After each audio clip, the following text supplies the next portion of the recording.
2021년 11월 15일 월요일 새벽 기도를 시작하겠습니다. 찬송가 373장 한번 찬송하겠습니다.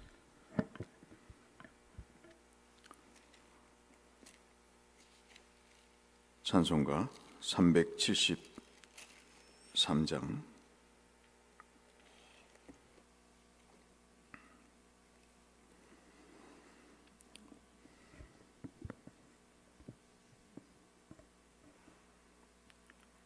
373장 고요한 바다로.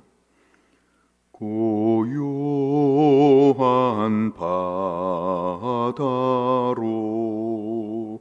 저 천국 향할 때 주 내게 순풍 주시니 참 감사합니다.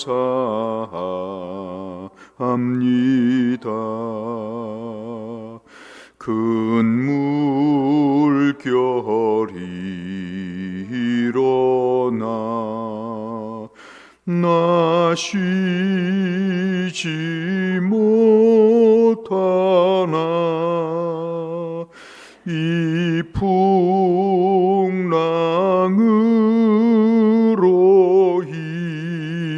인하여 더 빨리 갑니다.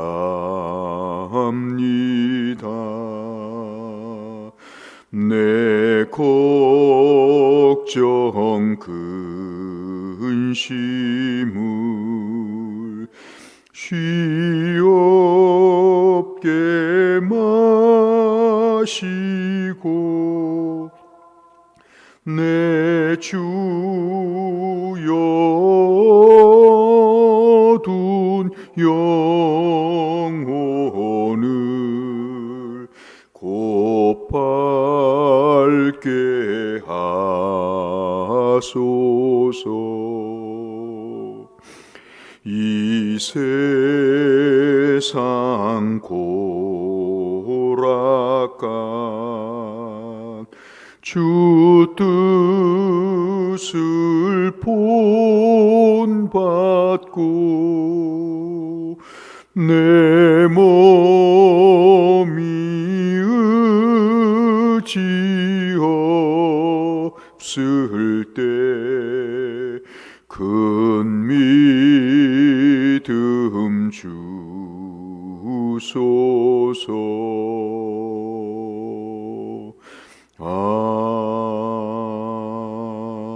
아멘. 사도행전 27장 말씀을 함께 해보겠습니다. 사도행전 27장 9절 말씀에서 26절의 말씀까지 신약성경 235쪽에 있는 사도행전 27장 9절에서 26절의 말씀입니다. 오늘 성경 통독 범위는 사도행전 27장에서 28장 마지막 절까지 되겠습니다. 여러 날이 걸려 금식하는 절기가 이미 지났으므로 항해하기가 위태한지라 바울이 그들을 권면하여 말하되 여러분이여 내가 보니 이번 항해가 화물과 배만이 아니라 우리 생명에도 타격과 많은 손해를 끼치리라 하되 백부장이 선장과 선주의 말을 바울의 말보다 더 믿더라. 그 항구가 겨울을 지나기에 불편하므로 거기서 떠나 아무쪼록 베닉스에 가서 겨울을 지내자 하는 자가 더 많으니 베닉스는 그레데 항구라 한쪽은 서남을 한쪽은 서북을 향하였더라. 남풍이 순하게 불매 그들이 뜻을 이룬 줄 알고 닻을 감아 그레테 해변을 끼고 항해하더니 얼마 안 되어 섬 가운데로부터 유라굴로라고 하는 광풍이 크게 일어나니 배가 밀려 바람을 맞추어 갈 수 없어 가는 대로 두고 쫓겨 가다가 가우다라는 작은 섬 아래에 지나 간신히 거루를 잡아 끌어올리고 줄을 가지고 선체를 둘러 감고 스르디스르에 걸릴까 두려워하여 연장을 내리고 그냥 쫓겨 가더니 우리가 풍랑으로 심히 애쓰다가 이튿날 사공들이 짐을 바다에 풀어버리고 사흘째 되던 날에 배의 기구를 그들의 손으로 내버리니라. 여러 날 동안 해도 볕도 보이지 아니하고 큰 풍랑이 그대로 있음에 구원의 여망마저 없어졌더라. 여러 사람이 오래 먹지 못하였음에 바울이 가운데 서서 말하되 여러분이여 내 말을 듣고 그레데 떠나지 아니하여 이 타격과 손상을 면하였더라면 좋을 뻔하였느니라. 22절부터 같이 읽겠습니다. 내가 너희를 권하노니 이제는 안심하라. 너희 중 아무도 생명에는 아무런 손상이 없겠고 오직 백분이리라. 내가 속한 바 곧 내가 섬기는 하나님의 사자가 어젯밤에 내 곁에 서서 말하되 바울아 두려워하지 말라. 내가 가이사 앞에 서야 하겠고 또 하나님께서 너와 함께 항의하는 자를 다 내게 주셨다 하였으니 그러므로 여러분이여 안심하라. 나는 내게 말씀하신 그대로 되리라고 하나님을 믿노라. 그런즉 우리가 반드시 한 섬에 걸리리라 하더라. 아멘.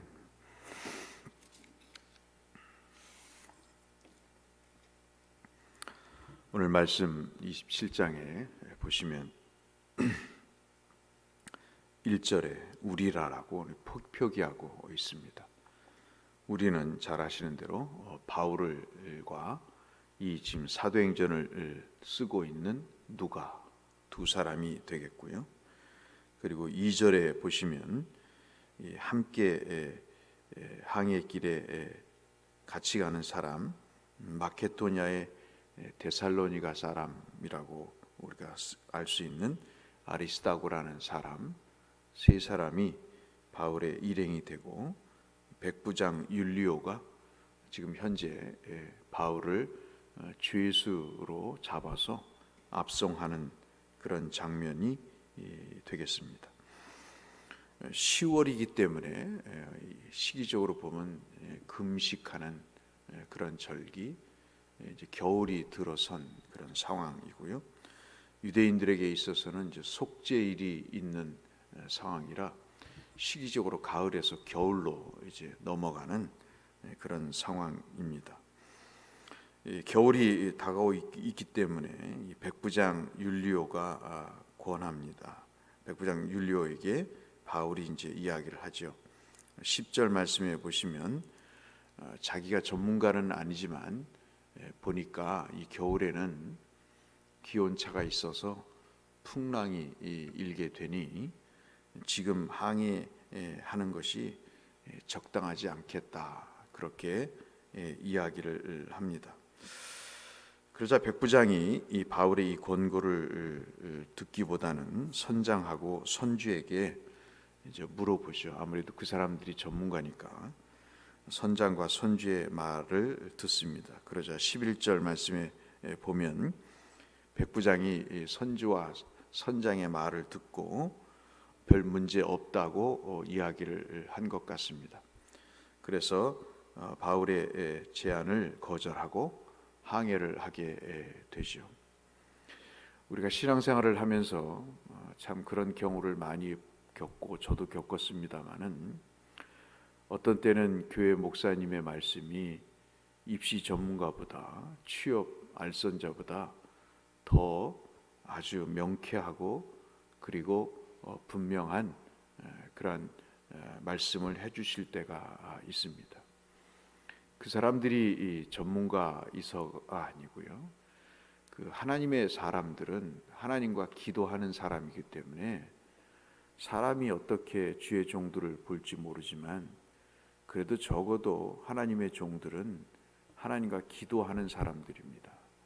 따라서 그들이 말하는 내용은 하나님의 말씀을 전달하기 때문에 신중하고 그리고 치우치지 않고 그리고 하나님께서 말씀하신 것을 전하기 때문에 그 어떤 사람들보다도 분명하게 이야기를 할 수가 있는 그런 상황이죠. 근데 시대는 그렇지 않아서 자기의 소견대로 하는 세대가 되어버려서 그렇게 주의 종의 말씀이 권위가 없는 시대에 우리가 살고 있지만 좌우간 바울의 이 말을 들었으면, 바울이 말한 대로 이 말씀을 들었으면 이런 일이 없었을 텐데 하는 결과들이 원치 않게 벌어지게 됩니다. 이 배는 한 276명 정도가 탈 수 있는 배라고 여겨집니다. 이집트에서 로마까지 소위 말해서 곡물을 실어 나르는, 지금으로 말하는 대형 화물선에 해당이 돼서 아마도 선주와 선장이 이런 풍랑에도 거뜬히 이길 수 있다라고 생각을 했던 것 같습니다. 그들의 생각과 마찬가지로 이들은 순풍을 하게 되죠. 그거 봐라, 별 문제 없지 않느냐, 괜한 공포감을 조성해서 입방아를 쪄서 그렇게 어려움을 겪게 하느냐, 그런 하여튼 생각을 가지고 이 순풍으로 이제 항해를 하게 됩니다. 그때 얼마 지나지 않아서 우리가 이제 아시는 유라굴로라고 하는 광풍을 만나게 되고, 이것이 갈릴리 해변에서 일어났던 토네이도와 같은 그런 아주 강한, 그보다 더 강력한 태풍이 이제 불게 됩니다. 배의 크기와 비교되지 않는 어마어마한 파도가 이제 배를 엄습하게 되고, 이런 위기가 처해지자 이제 선원들이 배 곁에 서서 또는 뒤에 매달린 이 거루라고 하는 것들을 작은 배 이렇게 나눠 싣고, 그리고 여러분 우리가 큰 배에는 구명 보트 같은 게 있지 않습니까? 그런 것들을 끌어올려서 이 풍랑에 대비를 하게 됩니다. 스르디스라고 하는 이 아까 우리가 읽었던 내용은 암초와 같은 것인데요, 모래 언덕이라고 보시면 되겠습니다. 이 배가 암초나 모래 언덕에 걸리면 안 되지 않습니까? 배가 걸리면 추진력을 잃기 때문에 갈 수가 없어서 이런 것들이 굉장히 항해에서는 아주 위험 요소인데, 스루디스에 걸려서 배가 완전히 좌초가 되는 그런 상황까지 벌어집니다. 다음 날이 돼도 풍랑이 가시지가 않고 사공들은 이제 배의 짐을 바다에 던질 때까지 이르게 됩니다. 그 다음 날 사흘째 되는 날도 3일이 지나도 배의 기구들을 버려버리는 그런, 배를 가볍게 하는, 그래서 배가 움직이도록 하는 그런 상황까지 이르게 돼서 사람들은 이제 소망이 없어지는, 우리가 본문에 읽은 대로 소망이 없어지는 그런 상황입니다. 그때 22절에 상황의 반전이 아는 대로 일어나죠. 사도 바울이 일어나서 외칩니다. 이 사람들아 라고 얘기하면서 말을 시작을 하죠. 내가 너희를 권하노니 이제는 안심하라. 너희 중 아무도 생명에는 아무런 손상이 없을 것이다. 오직 배만 파손이 될 것이다. 그렇게 이야기를 합니다. 사실 이 이야기는 굉장히 첫 번째 이 항해를 중단했으면 좋겠다고 하는 말보다 더 근거 없는 얘기가 되겠습니다. 왜냐하면 이미 상황이 벌어졌고 그 벌어진 상황과 전혀 다른 말이기 때문에 앞서 항해하기 전에 풍랑이 일어날 줄도 모르니, 일어날 수도 있으니 이 항해를 좀 나중에 하고 갔으면 좋겠다 하는 말이 더 설득력이 있지, 지금 파손이 돼서 짐을 버리고 기구를 버려서 어떻게든지 이 광풍에서 벗어나야 될 그런 상황 속에서 안심하라고 하는 이 바울의 말은 더더욱 비난의 대상이 되고, 오히려 요나처럼 그 배에서 던져져서 광풍의 밥이 될 수 있는 가능성이 있는 내용입니다. 이런 상황 속에서 그가 구체적으로 이야기를 하죠. 23절부터 25절까지. 이것은요, 믿음이 없이는 말할 수 없는 겁니다. 그냥 적당히 믿는 사람은 얘기할 수 없고, 왜냐하면 체험이 없기 때문에 얘기할 수 없는 거죠. 그런데 바울은 이 상황 속에서 하나님의 사자를 만나게 됩니다. 그러면서 23절부터 25절까지 하나님의 사자를 만난 이야기를 하죠. 내가 섬기는 하나님의 사자가 어젯밤에 내게 말했습니다. 그 내용은 바울아, 두려워하지 말고 내가 가이사 앞에 서야겠으니 너와 함께 항해하는 자를 다 내게 주셨다. 너로 인해서 그들이 안전할 것이고 목숨을 부지할 것이다. 그러므로 여러분이요, 안심하십시오. 내게 말씀하신 그대로 될 것입니다. 믿는 사람은 특별한 체력이 있어서, 인격이 고상해서, 다른 사람보다 학식이 많아서 용기가 있는 게 아닙니다. 믿는 사람이 담대한 것은 하나님이 계시기 때문에 그렇습니다. 우리의 삶이 표리하는 이유, 우리 삶이 흔들리는 이유는 이 믿음의 확신이 없기 때문이죠. 그러니까 뭐든지 적당히 합니다. 아니면 하기 싫어하죠. 그러나 바울은 자기의 목숨이 경각에, 그리고 모든 함께했던 승선했던 사람들의 목숨이 경각에 달린 상황에서 안심을 얘기하는 용기 있는 발언을 한 것은 그가 하나님의 사자와 교제했기 때문에 그렇습니다. 간절히 기도했겠죠. 하나님 앞에 구했을 것입니다. 내가 지금 이렇게 어려운 가운데 매를 맞고 투옥이 되고 병이 든 것은 내가 로마에 가서 복음을 증거하기 위함인데, 주님, 내가 여기서 죽을 수 있겠습니까? 주의 뜻이 이루어지기까지 하나님 나를 살려달라고 기도했던 기도가 응답되지 않았겠습니까? 하나님의 사람은 우리 모두가 아는 것처럼 그 한 사람 때문에 다른 사람이 삽니다. 그 한 사람의 사명 때문에 그 사람이 주의 종이든, 그 사람이 교회 직분이든, 그 사람의 온전한 삶 때문에 다른 주변 사람들이 사는 거예요. 바울 때문에 사는 거지 선지와 선장이 예뻐서 사는 게 아닙니다. 그런데 또 한편 우리가 보기에 바울의 심경은 어떻겠습니까? 지금 황제가 되려고 가는 것도 아니고, 원로원 회원이 되려고 가는 것도 아니고, 죽으러 가는 겁니다. 죽으러 가는데 하나님이 그 이야기를 합니다. 네가 가이사의 앞에 서야 되겠고, 네가 죽어서 복음이 전파되는 일에 끝까지 네 목숨이 사용돼야 되겠으니 내가 너를 살려주듯 이 사람들을 함께 살려주겠다. 참 기도를 하면서 그런 때가 있어요. 하나님이 내 마음에 맞지 않는 응답을 주실 때가 있습니다. 괴로운 거예요. 여러분도 기도하시면 그런 거 느끼잖아요. 하나님의 뜻인데 받아들이기가 쉽지 않아요. 그런데 어떻게 하겠어요? 하나님이 그도 용서하라는데, 하나님이 너 때문에 그를 붙여줬고 너 때문에 그도 살아날 것이다, 그렇게 말씀하시는데 당장 하는 모습을 보면 정말 가만히 두고 싶지 않죠. 그러나 하나님은 가이사라에 쓰여야 되겠는 그런 상황처럼 하나님은 그 생명을 구하기 위해서 너를 살려두는 것이니 이 현실을 받아들이라는 응답이 있을 때 얼마나 괴롭겠습니까?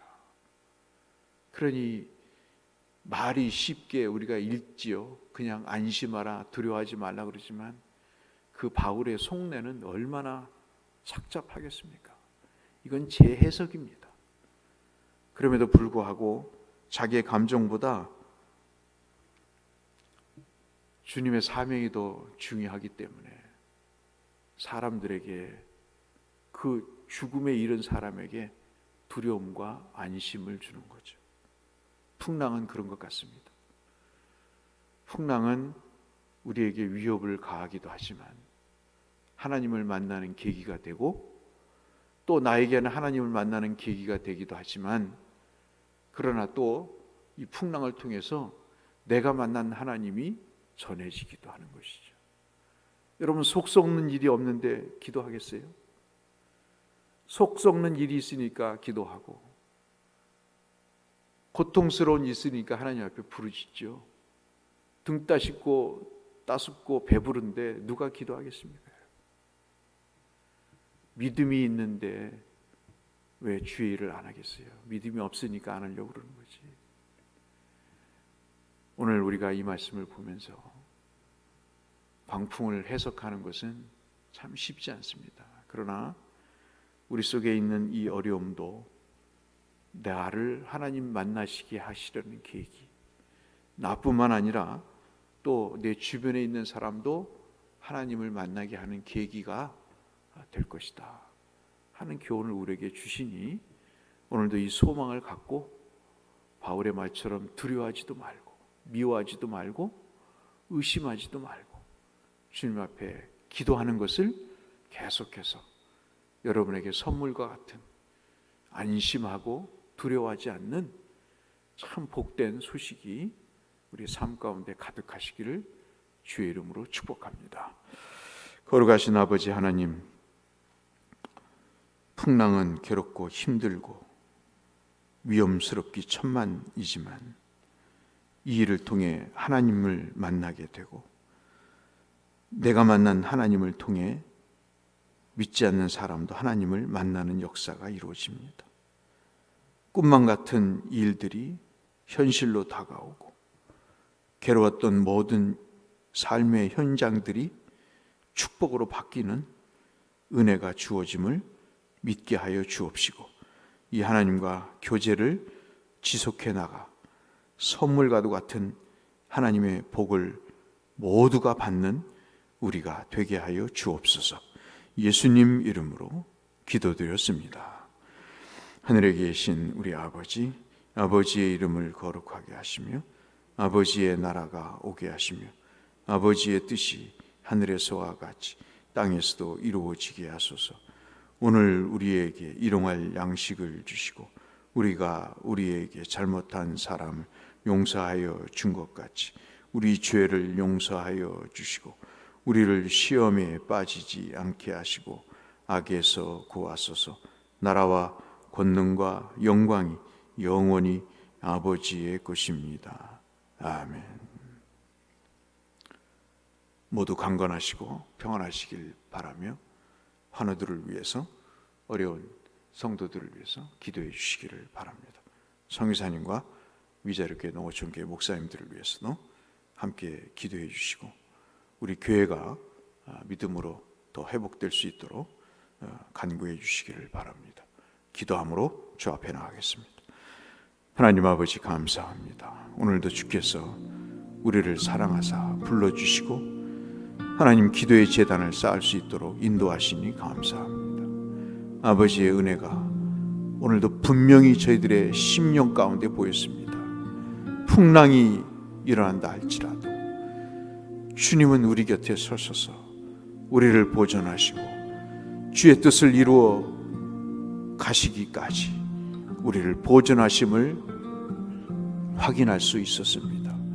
오히려 이 풍랑이 내가 주님을 만나는 더 분명한 축복의 계기가 되고, 내가 만났던 하나님이 나로 인하여 믿지 않는 사람들에게 주님 전해지게 돼서 그들도 인생의 풍랑 속에서 하나님을 배우는 주요 복을 누리는 계기가 되는 줄로 확인했사오니, 주님 이 일에 저희들을 더욱더 존귀하게 주님 세워주셔서 주의 구원의 역사를 전하는 우리가 되게 하여 주시고, 저희를 통해서 하나님이 안심하고 하나님이 평안해 주시는 그 은혜들을 주님 체험하는 우리 모두가 되게 하여 주옵소서.